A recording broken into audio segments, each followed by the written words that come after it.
আওয়ামী লীগ সহ সহযোগী ১৪ দলীয় জোটের নিবন্ধন বাতিলের দাবি জানিয়েছে জাতীয় নাগরিক পার্টি এনসিপি। যারা পাতানো নির্বাচনে অংশ নিয়েছিল তাদের সম্পদ বাজেয়াপ্ত করে তা জনকল্যাণে ব্যয় করার তাগিদও দেন দলটির নেতারা। বিকেলে সংবাদ সম্মেলনে আওয়ামী লীগের কার্যক্রম নিষিদ্ধের পরিপত্র জারিকে ইতিবাচক উল্লেখ করে এনসিপি নেতারা জানান, বাংলাদেশের সংবিধান নতুন করে প্রণয়ন ছাড়া আওয়ামী লীগকে নির্মূল করা সম্ভব নয় বলেও জানান।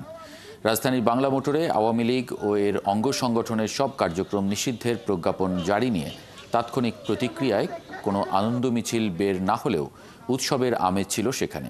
এ সময় এনসিপির মুখ্য সমন্বয়ক নাসির উদ্দিন পাটোয়ারি বলেন, জুলাই ঘোষণাপত্র নিয়ে এবার আর কোনো টালবাহানা সহ্য করবে না ছাত্র জনতা। আর যারা পাতানো নির্বাচনে অংশ নিয়েছিল তাদের সম্পদ বাজেয়াপ্ত করে তা জনকল্যাণে ব্যয় করার তাগিদ দেন এনসিপির সদস্য সচিব আক্তার হোসেন।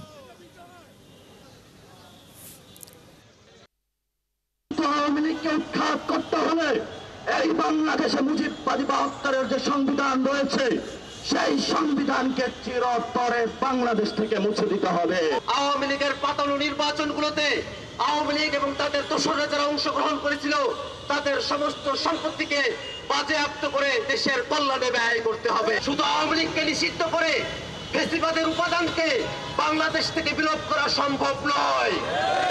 যদি ফেসিবাদ থেকে বাংলাদেশকে মুক্ত করতে হয়, যদি ভবিষ্যতে বাংলাদেশে আর কোনো ফেসিবাদকে আমরা চাপিয়ে দিতে না চাই, তাহলে অবশ্যই আমাদেরকে নতুন রাজনৈতিক বন্দোবস্তের মধ্য দিয়ে নতুন সংবিধান প্রণয়ন করতে হবে।